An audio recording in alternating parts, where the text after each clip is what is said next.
कारवांसराय में क़याम करने वाले तमाम मुसाफिरों की खिदमत में मेरा सलाम पहुँचे। आज कारवांसराय एक मरतबा फिर चिट्टी हवेली में आ गया और हम इनके ओनर के शुक्रगुज़ार हैं कि इन्होंने हमें इजाज़त दी। ख़वातीन हज़रात, एक पुराना शेर है कि बाद मरने के मेरे घर से ये सामान निकला, चंद तस्वीरें बुतां और चंद हसीनों के खतूत। अब ये है कि पुराने ज़माने में ऐसा होता होगा कि बाद में तस्वीरें बुतां भी निकली और हसीनों के खतूत भी निकले और औलाद ने ये कहा कि ये किबला बुज़ुर्गवार अपनी ज़िंदगी में क्या करते रहे हैं। लेकिन अब लोग सियाने हो गए हैं, अब खतूत तो आते नहीं, मैसेजेस आते हैं या सेल पे बात हो जाती है और तस्वीरें भी डिलीट हो जाती हैं। लेकिन इनकी एक और मानवियत है इस शेर की। इसमें जब आप कहते हैं ना कि चंद तस्वीरें बुतां, तो तस्वीरें बुतां से मुराद ये है कि ये जो सरज़मीन है, ये जो दुनिया है, जो सबसे बड़े तख्लीक़कार ने बनाई है, उनकी तस्वीरें। और वो जो है हसीनों के खतूत, तो खतूत में ये राज पहना है कि वो ख़त कोई भी हो सकता है, वो संदेशा हो सकता है, वो आसमानों से उतरने वाला कोई संदेशा हो सकता है जो अल्लाह ताला के बरगज़ीदा पैगम्बरों पे उतरता है। चुनांचे इनकी मानवियत के बहुत सारे पहलू हैं। आज दो ऐसी शख्सियात हैं हमारे पास, पहाड़ों का जो सिलसिला चल रहा है उसका ये एक हिस्सा है, जो लैंडस्केप को पाकिस्तान की नॉर्दर्न एरिया की और जनरली पाकिस्तान की लैंडस्केप जो है उसको मुसव्विर करते हैं, लेकिन कैमरे की आंख से मुसव्विर करते हैं। इनमें ख़ावर नदीम साहब बैठे हुए हैं हमारे साथ और इबरार चीमा साहब तशरीफ़ रखते हैं। अच्छा, ये ख़ावर नदीम साहब अजीब ऊट पटांग से शख्स हैं। एक दफ़ा हम गए ट्रैकिंग के लिए, जो है रागापोशी बेस कैंप, तो ये हमारे हमराह थे, हमारी टीम में थे। रात को वैगन जा रही है शाहराह कोराकोरम पे और 3-4 जगह हमारी चेकिंग हुई और हर मरतबा वो अहलकार ना वो रोशनी डालते थे और फिर पीछे देख के मुझे कहते थे, तार साहब ये मेम केड़ी भाई। अच्छा, हमने तो कोई मेम नहीं छुपाई हुई ना, तो हम पीछे देखते थे, मालूम होता था कि जनाब नदीम साहब, अब तो खैर ज़रा शुरफा की शक्ल इन्होंने इख्तियार कर ली, तब गेसू दराज थे और शर्माहट भी बहुत थी, तो उन्होंने इनको मेम ही समझा। बाहर तो और कमाल के फ़ोटोग्राफ़र हैं और इश्क में हैं नॉर्थ के। और स्पेशली मैं इनसे पूछूंगा कि किस तरह इन्होंने 10 रोज़ एक मुकाम पर बसर करके चने खा के रागापोशी का एक मंज़र तस्वीर किया था, लेकिन उसके बाद कुछ दिल बर्दाश्ता से हो गए। मालूम हुआ कि मौसूफ सब कुछ छोड़ छाड़ के कहीं गांव में चले गए हैं, वहाँ एक झोंपड़ा डाला है और भेड़ें रख ली और ख्वाहिश भी नहीं कि कोई आए। भेड़ों चारना जो है या मतलब चरवाहा होना बड़ा ऊंचा काम है। अल्लाह के रसूल जो थे, जितने भी, हज़रत मूसा भी अलैहिस्सलाम, रसूलुल्लाह सल्लम भी, हज़रत ईसा अलैहिस्सलाम भी, उनके तो फॉलोअर्स को कहा ही भेड़ें जाता है। चुनांचे एक ख़ास रमज़ है भेड़ें रखना और जानवर रखना। तो मैंने वक़ार से कहा था, मैंने कहा चल के मुलाकात करते हैं, कुछ कवर करते हैं उनको, लेकिन इन्होंने कहा कि नहीं, वो बहुत तन्हाई पसंद हो गए। तो शुक्र है ये तन्हाई से बाहर आए और अब फिर इंसान की रूप में आ गए। हाँ जी, नदीम ख़ावर साहब, कैसी तबीयत? जी फर्स्ट क्लास। अच्छा, क्यों चले गए थे वहाँ, सारा कुछ छोड़ के भेड़ें रख ली? शायद फ़ोटोग्राफी से थोड़ा सा मायूसी हो गई थी। अच्छा, कुछ हालात मुल्क के, कुछ ये सारा कुछ देख के तो मैंने सोचा कि थोड़ी गोशा नशीनी इख्तियार की कितना जाए। अरसा वहाँ पे भेड़ें चारते रहे? तकरीबन 3.5 पौने 4 साल। भेड़ों के पीछे पीछे? बस जस्ट लाइक आप शेफर्ड समझ लें मुझे। अच्छा, शेफर्ड के तौर पे ज़िंदगी को चरवाहे के अडॉप्ट तौर कर पे। लिया मैंने। अच्छा, और भैंसें भी रखी? जी बिल्कुल, थोड़ी सी वो भी रखी, कुछ गाय रखी, जर्मन शेफर्ड रखे, अच्छा। मुर्गियाँ रखी, अच्छा। खरगोश रखे, अच्छा ईच अच्छा, एंड एवरीथिंग जो दिल में आया हाँ। कि चलो यार इनके साथ देखते हैं कैसा लगा हुआ है। अच्छा, जानवरों से कुछ सीखा आपने? जी बहुत कुछ। जितना प्यार आप उनको देंगे वो उससे डबल वापस कर देंगे। हाँ हाँ। ये सबसे बड़ी बात मैंने उनसे। और हमारे एक दोस्त थे खान साहब, तो वो सुबह सवेरे हम देखते थे कि उनके 4-5 कतूरे थे, ज़ाहिर कुत्ते भी थे, तो वो उनको शैम्पू करके उनकी आंखों में सुरमा डाल रहे हैं, कंघियाँ कर रहे हैं। तो मैंने एक दफ़ा पूछा उनसे कि खान साहब इतना लाड प्यार क्यों करते हैं इनके साथ?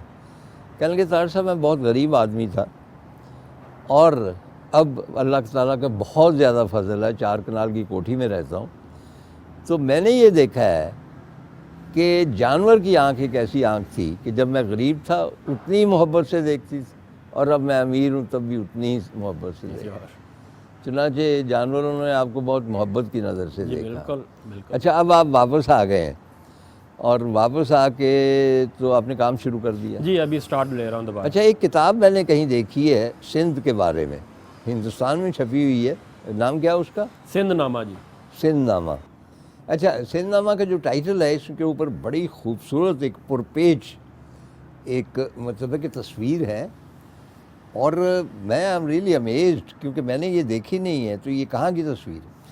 सर ये मीरपुर ख़ास की तरफ जाए ना जब, तो रास्ते में टंडो आला यार के करीब एक गांव है, गांव के अंदर ये एक मस्जिद है, ब्लू टाइल्स का काम है इसके ऊपर, बहुत खूबसूरत, और उसकी सीलिंग का ये एक पोर्शन है। अच्छा, ये आपने खींची हुई है किसी और ने खींची हुई? जी मेरे। ये क्या क्लोज में है, किस में है? क्योंकि सर ये उस छत का जो सेंटर पार्ट है उसका एक फ़ोटो है, मतलब एक क्लासिक तस्वीर है, और नंदिता। बहुत ही खूबसूरत काम है, इसके ऊपर गोल्ड का जो वर्क है उसके उसको नहीं, इसकी जो क्राफ्ट है इट्स अमेजिंग, अमेजिंग सर। तो ये नंदिता भवानानी है और गीता सिमस हैं जिन्होंने ये की है और इसमें बेशतर तस्वीर आपकी हैं जी बिल्कुल। जो सिंध के कल्चर को, मतलब ये झूले लाल है और सिंध को बड़ा इन्होंने प्रेजेंट किया हुआ है बहुत खूबसूरती से। थट्टा की है, थट्टे वाली भी आपकी। जी बिल्कुल। बेशतर तस्वीरें जो हैं मोर देन 99% मेरी तस्वीरें सिवाय पेंटिंग्स की। अच्छा ठीक है, तो इसमें से कौन सी तस्वीर ऐसी थी जो आपके दिल को बहुत लगी?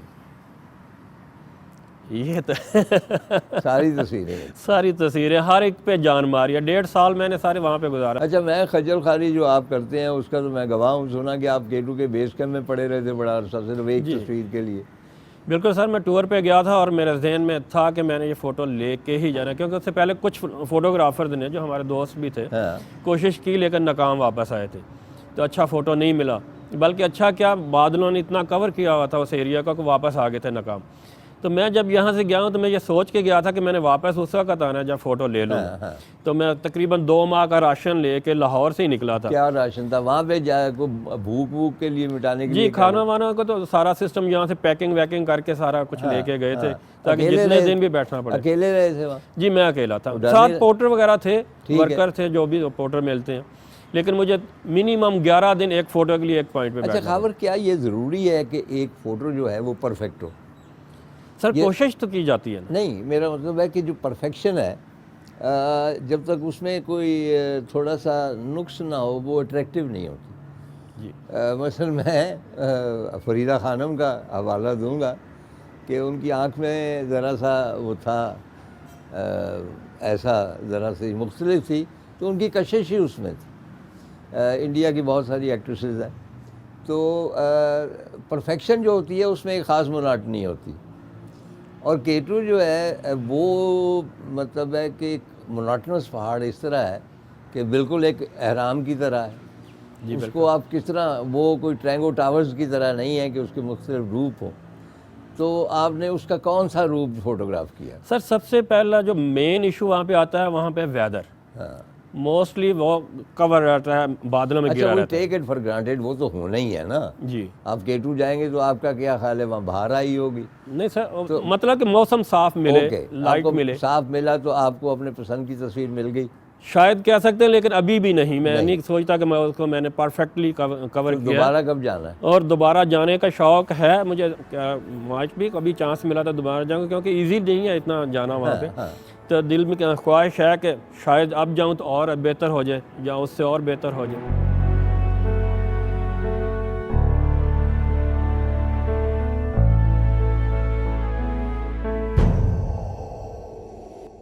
अच्छा, एक जापानीज़ फ़ोटोग्राफ़र थे, वो बहुत खरबपति से, दुनिया के बेहतरीन कैमरे उनके पास थे। ये कोई 20 साल पहले की बात है।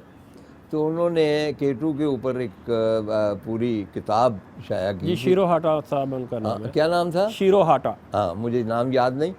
उसकी ओपनिंग हुई थी इस्लामाबाद में, तो मुझे भी मदऊ कर लिया गया क्योंकि मैं उधर आस पास था।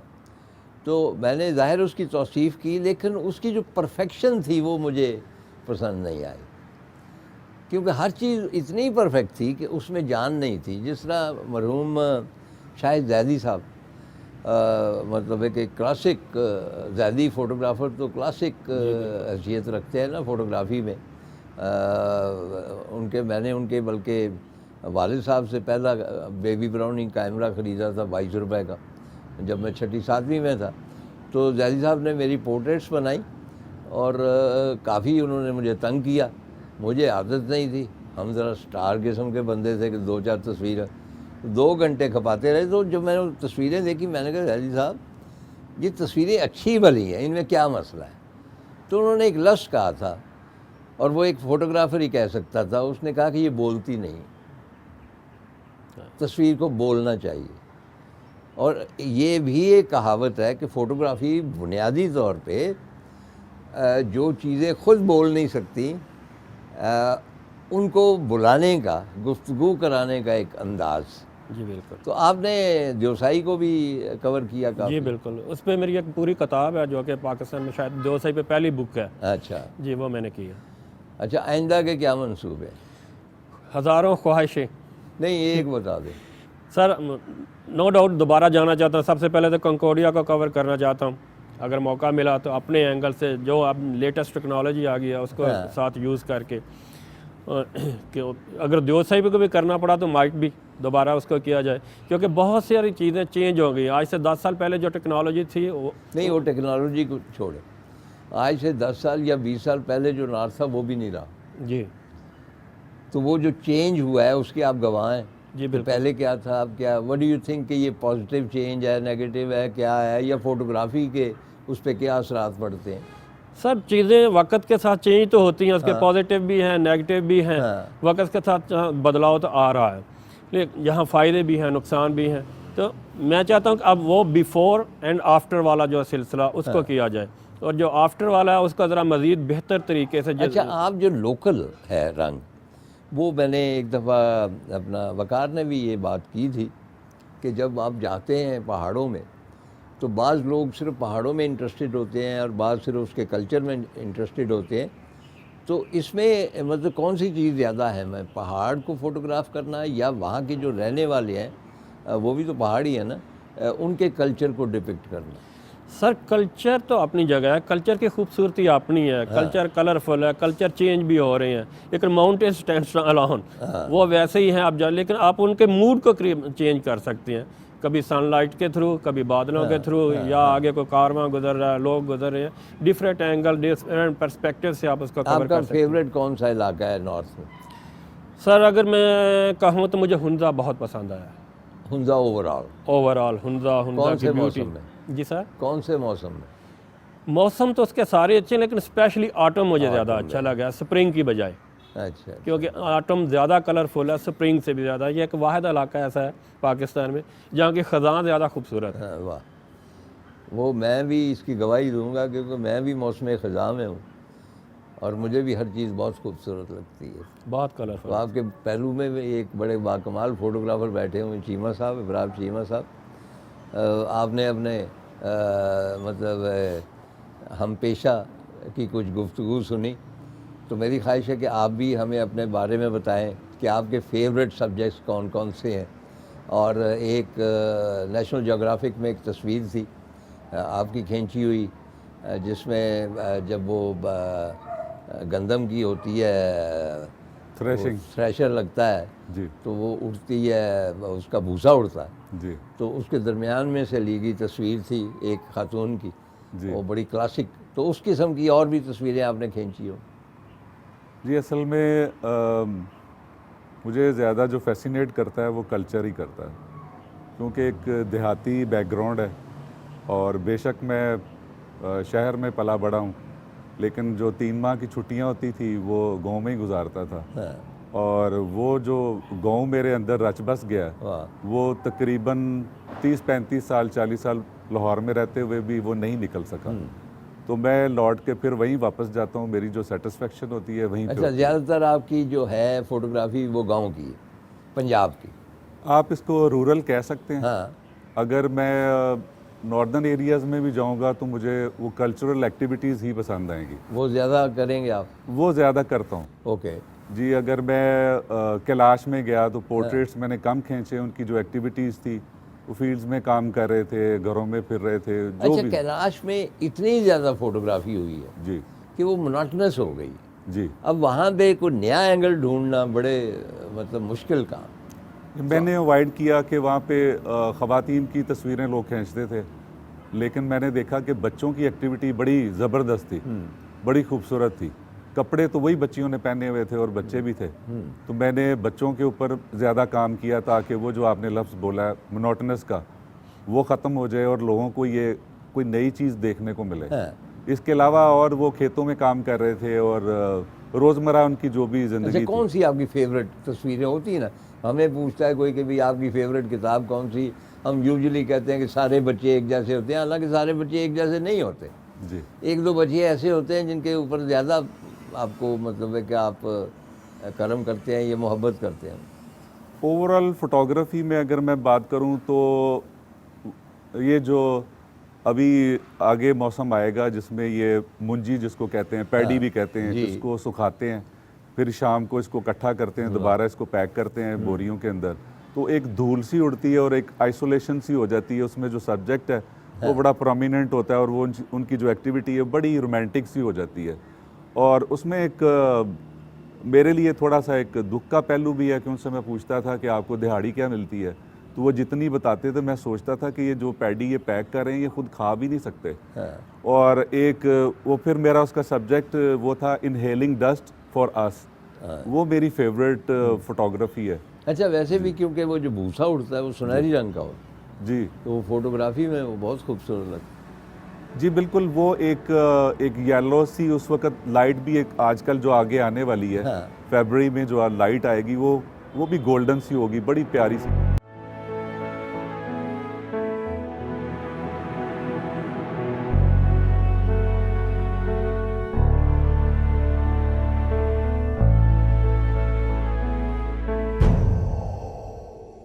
लाइट कहाँ तक प्ले करती है पार्ट फोटोग्राफी में?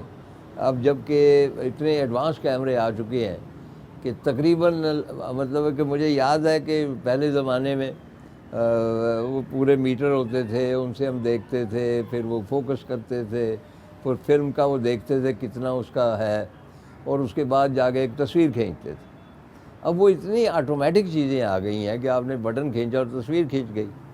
तो बड़ी यू फील कि ये जो ऑटोमेटिक सिलसिला आ गया है, ये क्या मतलब फ़ोटोग्राफी को नुकसान पहुंचा रहा है या मतलब आपकी जो ओरिजिनल सोच है उसको डैमेज कर रहा है? मेरा इसमें कुछ जो ख्यालात हैं वो मुख्तलिफ हैं।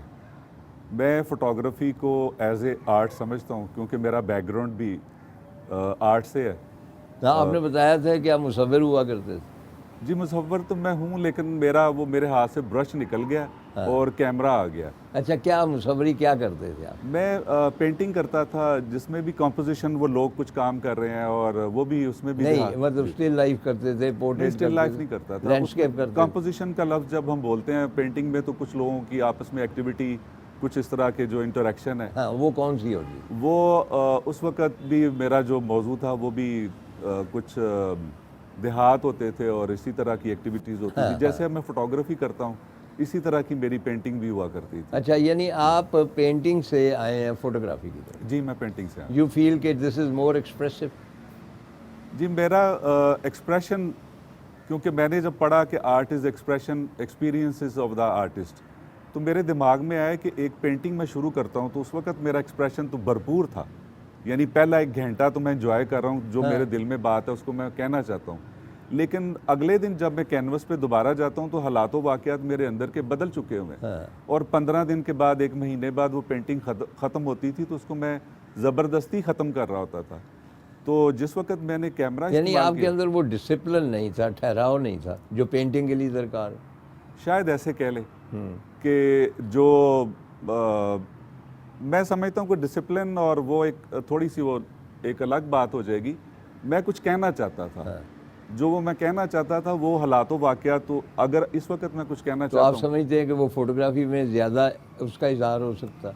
जी, अभी ये मैं एक बात कहना चाहता हूँ, फ़ौरन एक क्लिक हो गया और बात ख़त्म हो गई और वो वही महफूज हो गई, मेरा जो एक्सप्रेशन था वही फ्रीज हो गया। हाँ, तो अभी लाइट की बात हम कर रहे थे, तो मेरे लिए मैं समझता हूँ कि लाइट इतनी अहम नहीं है फोटोग्राफी में जितना कॉन्सेप्ट आइडिया अहम है, और उसमें शार्पनेस, डिटेल और ये सारी चीज़ें और भी आपका इतनी क्या अहमियत। ख्याल है, लाइट टाइम होती है या नहीं होती? सर मैं तो नहीं, एक बहुत सीनियर जापानीज़ फोटोग्राफर हैं जिनका बड़ा नाम था, उन्होंने कहा था कि जिसका उर्दू में मतलब कि लाइट फ़ोटो की ज़िंदगी है, अच्छा light is the life of photograph. अच्छा, ओके। क्योंकि फ़ोटोग्राफ का जो मतलब है वो यही है कि लाइट से स्केच बनना, फ़ोटो बनना, पेपर पे उसको मुंतकिल होना।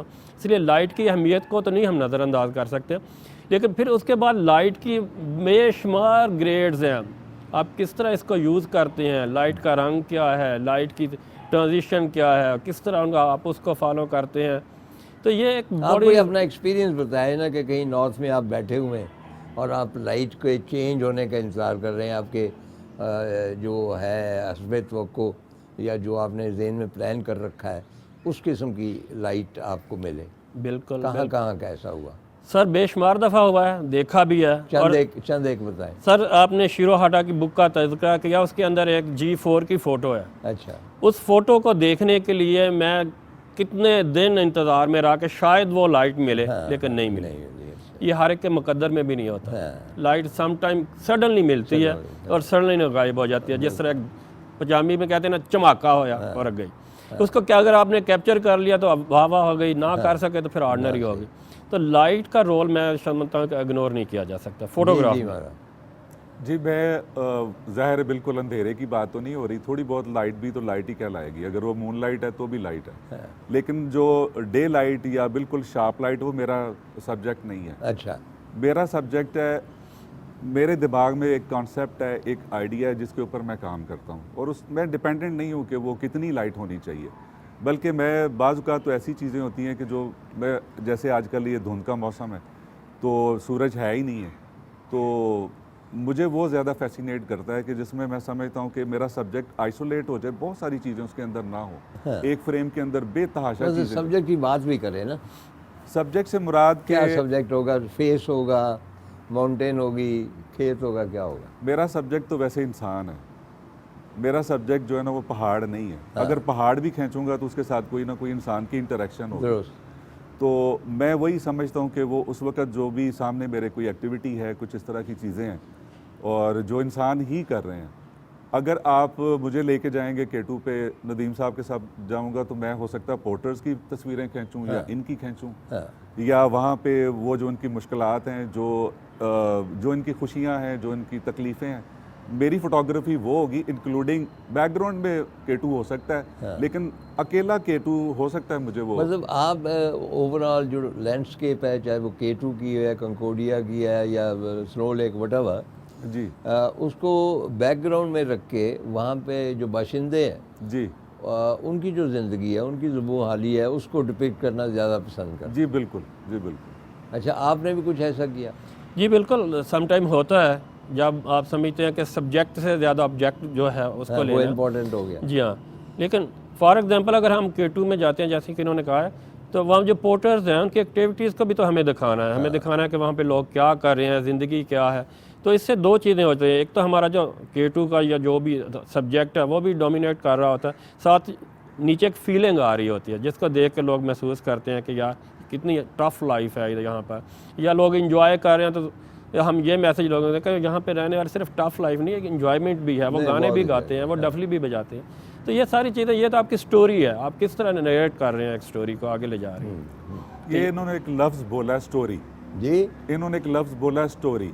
मैं समझता हूँ जब तक किसी फोटोग्राफ के अंदर स्टोरी नहीं है या किसी आर्ट पीस के अंदर स्टोरी नहीं है, तब तक वो आर्ट ही नहीं है, क्योंकि art is expression, experiences of the artist. वो आर्टिस्ट अपने ज़िंदगी के वो वाले तजर्बात जिसमें उसकी स्किल्स भी शामिल हैं और उसके अच्छे बुरे हालात भी हैं, वो जब उसको एक्सप्रेस करता है तो वो फिर आर्ट बन जाता है।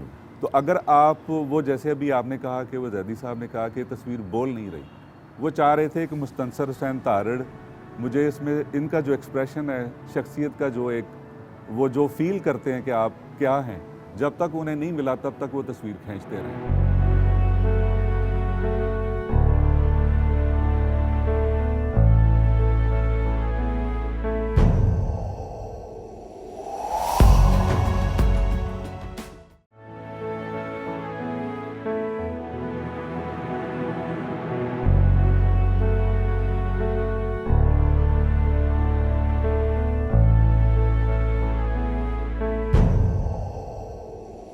अच्छा, आप दोनों के पाकिस्तान में भी, हिंदुस्तान में भी ज़ाहिर है, या दुनिया भर में कोई ना कोई फ़ोटोग्राफ़र ऐसे होंगे जिनसे आप मुतासर होंगे, जिनको आप पसंद करते हो। क्यों Khawar? As a landscape photographer अगर मैं पाकिस्तान में सबसे पहले या अभी तक इम्प्रेस्ड हूँ तो वो है ज़फ़र साहब।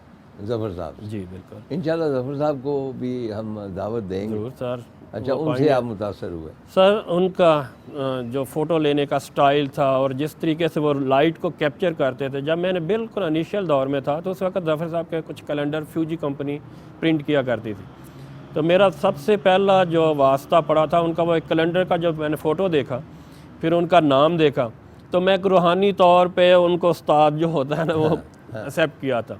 और उसके बाद पाकिस्तान में मुझे शायद उससे बेहतर कोई आदमी नहीं मिला। आपका? पाकिस्तान में पूछ रहे हैं? एनीवेयर। जी, मैं स्टीव मैकरी को ज़्यादा पसंद करता जी? हूँ। स्टीव मैकरी, अच्छा, वो उन्होंने क्या क्या किया? वो जिन्होंने शरबत गौला का पोर्ट्रेट किया था, जिसकी वो ब्लू आइज़ थी, जो नेशनल ज्योग्राफिक का बड़ा सब्जेक्ट बना रहा है, क्योंकि वो भी सिर्फ जो इंसान की एक्टिविटी है और उनकी जो स्टोरीज़ हैं उन्हीं को कैप्चर करते हैं। यानी वो अफ़गान गर्ल जो? जी जी, वही वही। अच्छा, उसमें कुछ रिजर्वेशन है। मैंने गौरी साहब की एक तस्वीर देखी जी और उसमें भी वो लड़की उतनी ही अच्छी है जी जितनी अफ़गान गर्ल है, लेकिन गौरी साहब क्योंकि देसी आदमी हैं, वो वलायती हैं, उनकी ज़्यादा मशहूर हो गई। जी लेकिन एक बात मैं अर्ज़ करना चाहता हूँ कि मेरा एक थीसिस रहा है कि फ़ोटोग्राफ़ी जो है उसकी पावर जो है वो जंगों पे असरअंदाज हो सकती है, वो दुनिया के अमन पर असरअंदाज हो सकती है। मैं चाहता हूँ कि आप उस हवाले से बात करें, और वो इतनी इफ़ेक्टिव है। मसलन वियतनाम वॉर के मुख्तलिफ इमेजेस, क्योंकि हमारी जवानी के ज़माने से को एक वियतनामी दूसरे वियतनामी को गोली मार रहा है, या एक बुद्ध भिक्षु है, उसने अपने आप को आग लगाई हुई है इन प्रोटेस्ट और वो जल रहा है। यह सबसे इफ़ेक्टिव जो तस्वीर थी कि वो पीछे नेपाम बमों से एक बस्ती जो है वो भड़क रही आग से, और उसमें आग लगी हुई है, और उसमें से एक बच्ची है इतनी सी और नंग धड़ंग है, और वो काली हुई है और रोती हुई भाग आ रही। उन तस्वीरों ने इतना असर किया पूरी दुनिया के एक ज़मीर पे कि वहाँ पे मुज़ाहरे शुरू हो गए सारे। और यानी तस्वीरें, मसलन उस शामी बच्चे की तस्वीर जो है साहिल समंदर पे मरा पड़ा, तो लोगों की तमाम तर तवज्जो उधर गई। या वो एक जगह जो है जिसमें एक इथोपियन है या कोई अफ्रीकन बच्चा है भूख का मारा हुआ, और एक गिद्ध उसकी मौत का इंतज़ार कर रहा है। चुनांचे फ़ोटोग्राफ़ी सिर्फ दीदा ज़ेबी नहीं है, वो दुनिया को चेंज करने का भी अमल है। वैसे वो जो लड़की नंग धड़ंग चली आ रही थी ना, उसकी she is a middle age woman, तो उसका मैंने इंटरव्यू पढ़ा था, शी स्टिल देयर, और उसको यही प्राइड है कि मेरी तस्वीर ने एक जंग जो थी वो ख़त्म करवा दी।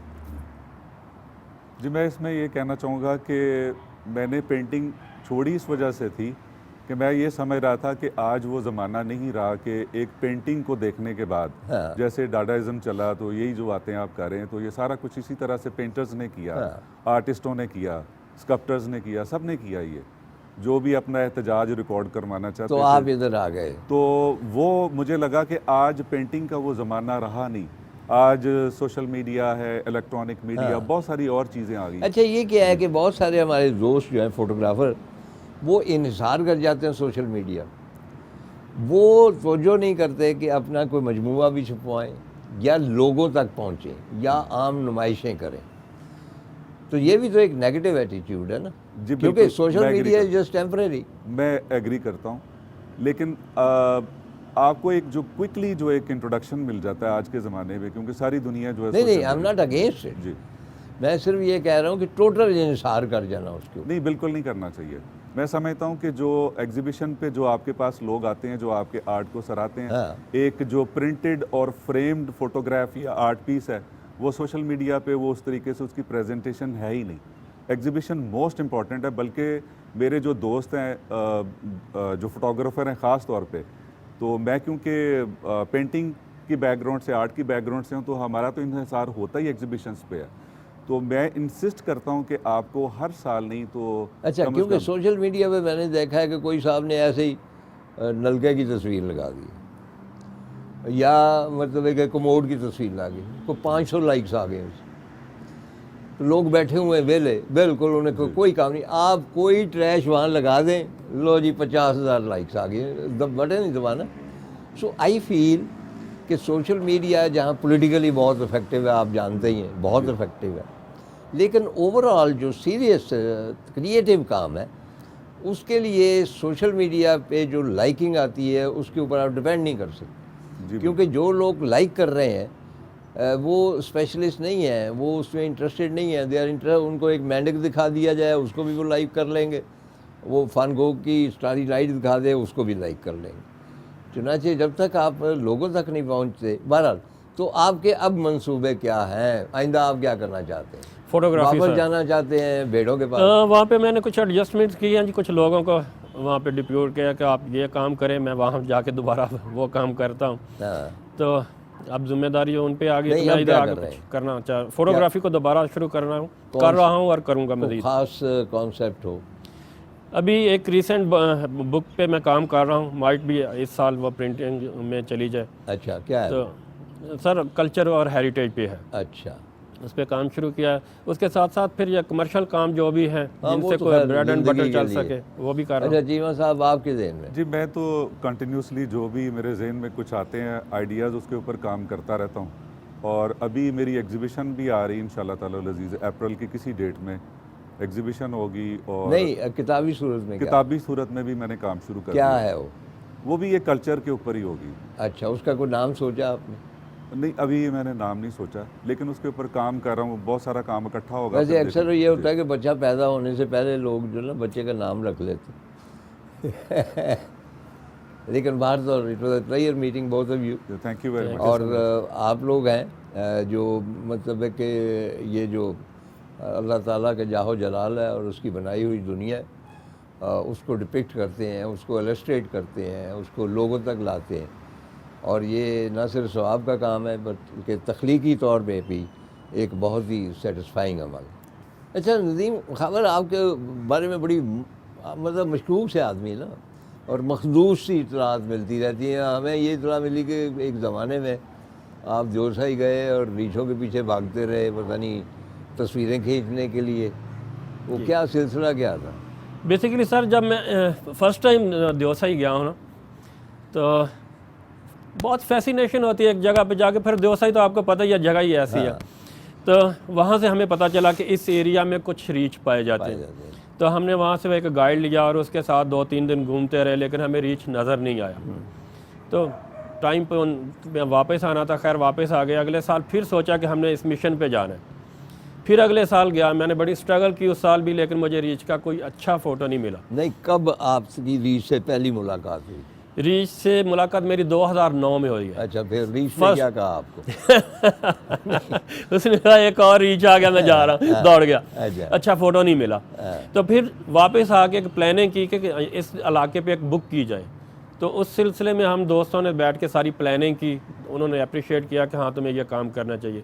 तो फिर मैं यहाँ से तकरीबन को 3-4 माह का राशन लेके वहाँ पे गया और तकरीबन 100 डेज मैंने देवसाई में गुजारा। कहाँ पे? देवसाई में। कौन सी जगह? देवसाई में बड़ा पानी में। बड़ा पानी? मेन कैंप मेरा बड़ा पानी में था। अच्छा। और फिर वहाँ से मैं और मेरे जो साथ पोर्टर थे, हम निकल जाते थे आगे दूसरे इलाका में। वहाँ पे 1-2 दिन कैंप किया, फिर वापस बड़ा पानी आ गया। फिर कौन से दिन रीच मिला, कितने मिले? तकरीबन कोई 45 डेज के बाद मुझे एक जो खूबसूरत जो मैं बुक पे प्रिंट हुआ है वो इमेज मिला। और मैं रीच के इतना करीब चला गया था कि मैं ये सोच रहा था कि आज रीच नहीं या मैं नहीं। तकरीबन 40 मीटर के फासले पे मैं था रीच के साथ। तो उसका वो फोटोग्राफ मिले, वो बुक में प्रिंट हुए और बहुत सी अप्रिसिएशन भी मिली उसमें। अच्छा अच्छा। तो रीस से आपकी कोई बात नहीं हुई? बस वो मुझसे डर रहा था, मैं उससे डर रहा था, बस यही बात हुई। हाँ नहीं, क्योंकि वाइल्ड लाइफ फोटोग्राफी बिल्कुल ही एक अलहदा शोबा है। बल्कि मुझे अभी ऐसे ही याद आ गया कि न्यूयॉर्क टाइम में एक था वो नेशनल ज्योग्राफिक के हवाले से डॉक्यूमेंट्रीज जो है, एक मजमून था, तो उसने लिखा हुआ था कि क्या आपने कभी गौर किया है कि जब आप किसी शेरों को दिखाते हैं तो उनके हाँफने की आवाज़ें आ रही होती हैं, या एक मछली जो है वो छलांग लगाती है और शराब की आवाज़ आती है। वेयर एज ये सारे टेली लेंस से 1 मील दूर से उन्होंने वो इमेजेस कैप्चर किए होते हैं और 1 मील दूर उनकी वॉइस रिकॉर्ड नहीं हो सकती। तो उसके लिए I was amazed to know कि वहाँ स्पेशलिस्ट हैं और बड़े हाईली पेड लोग हैं और वो किसी भी जानवर की आवाज़ निकाल सकते हैं। मतलब उनको कहा जाता है कि जी अच्छा, अब 2 मछलियाँ जो हैं वो छलांग लगा के गई हैं, तो 2 मछलियों के स्प्लैश की आवाज़, रीछों के हाँफने की आवाज़ या घुर्राने की आवाज़, वो सब निकालते हैं। तो मेरा ख्याल है कि आप तो खुद ही मास्टर हो गए होंगे। सर बेसिकली हम तो फोटोग्राफर हैं, वीडियोग्राफर नहीं थे। वो हाँ, शायद I know। वीडियोग्राफर में फोटोग्राफी में तो ये होता है कि वाइल्ड लाइफ के मैक्सिमम करीब जाया जा सके, या उसका कोई ऐसा अमेजिंग शॉट मिल जाए कि जो कि लोगों को देखने में एक इंटरेस्ट लगे। जो तो ये एक कोशिश थी, क्योंकि उससे पहले कोई क्लोजअप नहीं था वाइल्ड उसका, जो से किसी भी ब्राउन बियर का। ओके, तो might be I was the first who take this photo. बहुत बहुत शुक्रिया। Thank you so much sir.